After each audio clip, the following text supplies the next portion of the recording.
What is going on, guys? It is LEOxuan here, back with another video. In about a few seconds I'm going to change outfit because apparently the intro bit, you know, my iconic what is going on guys phrase, didn't record. So yeah, I'm going to explain myself where on earth I have been. So I apologise for not uploading. The LEOxuan channel is pretty much dead now, so the only content I upload is for whatever reason I want to upload. I hope you enjoyed the long cinematic intro because it's sort of my apology for being super late with this next review. It's the 15th Doctor's sonic screwdriver. The last review was the 14th Doctor's sonic screwdriver, which was about a year ago.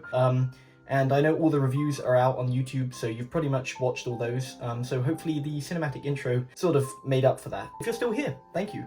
So let's get right into the review. I apologise for the terrible lighting, but that's what you're going to get with my cheap setup. Anyways, this is the first time I've ordered from does a very pink packaging, which is quite interesting. So we're going to open this up like this, because I haven't been able to do it properly. And great, more packaging. It took me a while to open that. There we go, my first reactions to it. Let's take a look at this awful design of a sonic screwdriver. I think my first problem with it is that they still called it the 15th Doctor sonic screwdriver, when the 6th Doctor had a sonic lance, you know, or people had sonic cane or a sonic umbrella. Like this, there is sonic something else. A sonic probe, they could have called it that. I would have accepted that. Sonic remote, even, that, you know what, I would have just accepted it. So yeah, that's my little rant out the way with the name. This is a 5+, obviously the brand is character options. This is the standard edition. I'll show you sort of the differences, you know, when we get into it, but here's a quick look at the box. You know, you've got all this battery malarkey, all the licensing, all that garbage that no one cares about. The new sort of Doctor Who logo, which I do like. Some of the features explained, and that, you know, new 15th Doctor-y kind of vortex look. The newer design of the TARDIS. Let's just unbox this because I don't really care about the packaging, to be honest, but there you go. Before we get into the actual review, there is a little extra sort of description of the Sonic. It tells you all the sort of features and actually what the names are.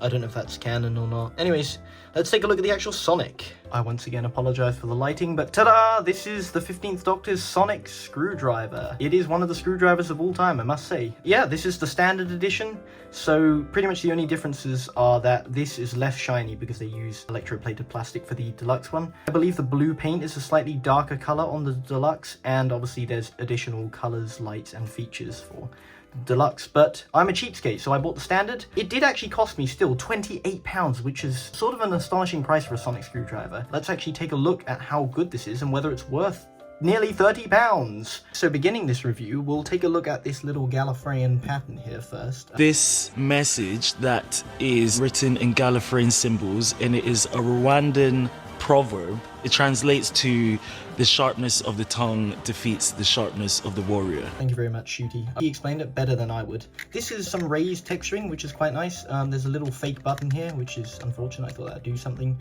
Some lights here, some more lights there. And I gotta say, the texturing is nice, but the actual design itself is still ugly, you know. Now, my rant is gonna be this. You know, how do you hold it? Do you hold it this way? Do you hold it this way? It's uncomfortable to hold. There's not a good way to hold this sonic screwdriver. It's a weird and odd shape. And I'm gonna, you know, sort of change Sky or change to Netflix or something. It's a little silly. This is the first sort of feature that I've discovered. Makes a sound effect. That's a cool feature. I do like that. When it's like this, it's more of like a mouse, so I don't like it particularly like this. But I suppose it's more compact, which is a nice feature. I do like the sound effect. It doesn't spin all the way around, you know, halfway there. And you can also do it halfway that way. Good use of sound effects, slightly quiet, but I turn off one of the lights for the second feature because it's a nice cool crystal effect. This is one of the best features, to be honest. There's a nice flickering crystal. Not sure why they chose purple, because the lights in this Sonic are definitely not a purple. I don't know when the crystal turns off or if it turns off. I think maybe it activates when you spin this. I think that then turns it on and it, you know, stays on for a certain amount of time. There's another button here, doesn't do anything, it's a fake. It's another 2 lights there, some more lights there, some more raised texturing. There's a few lights here. Right, the next feature on the Sonic is known as the slide out viewer, so that's cool. That's a nice feature. I do like how, you know, there's a lot of functionality within the Sonic. Won't you look at that? The glass actually is some kind of magnifying glass. I'll just be honest though, you cannot see anything. It's a nice detail, just shame it doesn't really work. I apologise for constantly complaining. I do sound like an old man in this review. It's starting to grow on me, I must say. So yeah, we'll see how far this gets with my opinion changing. But this is the next feature. It's called the Deco Plate or the Deco Plate. I'm not sure how to pronounce it. But apparently you slide this out. Yes, you do. You lift it. Sorry, you lift it. And you slide it, and that's where the battery is, so it's quite brittle, so I'm kind of scared of breaking it, to be honest. The deluxe edition makes a sound. Unfortunately, the cheapskate standard edition does not make a sound. This is the next feature. This little button releases the emitter. That's a nice feature. That's really, really cool. It definitely reminds me of Matt Smith's little pingy bit. It's interesting when you put it back, that bit lifts up. Again, does this really work? No, it doesn't. It's just a blue little filtered piece of plastic. It's time for probably the most exciting feature, I would say. And it's the emitter. Right, lights are switched off once again. Let's press. Look at that.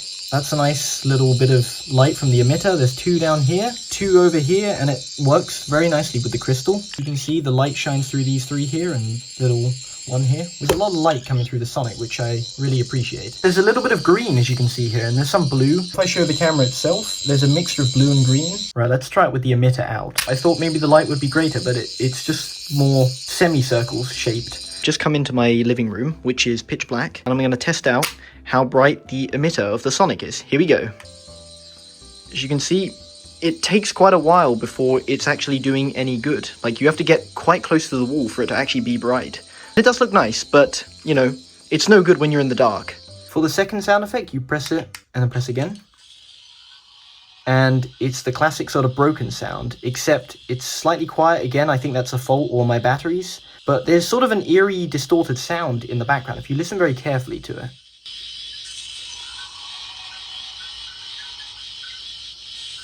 There it was, hopefully that picked up on the camera. But yeah, it's a very interesting sound. It's slightly different to the normal sort of distorted Sonic sound. And for the third and final one,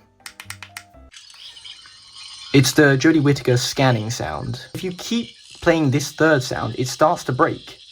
And as you can hear now, the sonic screwdriver is switched to the malfunctioning sound, but it's slightly higher pitched. And it seems to alternate between those 2 sounds. And when you let go,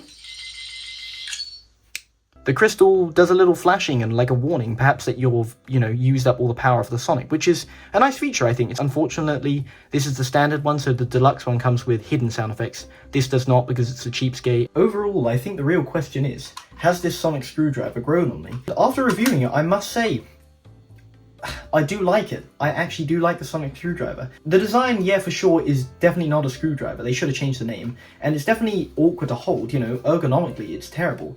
And it is slightly ugly. But I think the designers were trying to go for something different. It worked out. In the show, it doesn't look that good, but when you own it in person, and it's like an actual physical sort of prop that you can hold, it's a little different to watching Ncuti Gatwa walk around and scan things. It looks bad on there. It's fun in real life. I do think there's a lot you can play around with, and it's definitely a lot of fun to have in person. My opinion has been changed though, and one day the deluxe will be in my hand. Will I review it? Probably. But yeah, that's pretty much the end of my video. If you stayed to the end, you're probably subscribed anyway. If you did stay to the end and you haven't subscribed, maybe you should. Like the video, comment what you think of the Sonic, and I'll see you guys in the next video. Goodbye.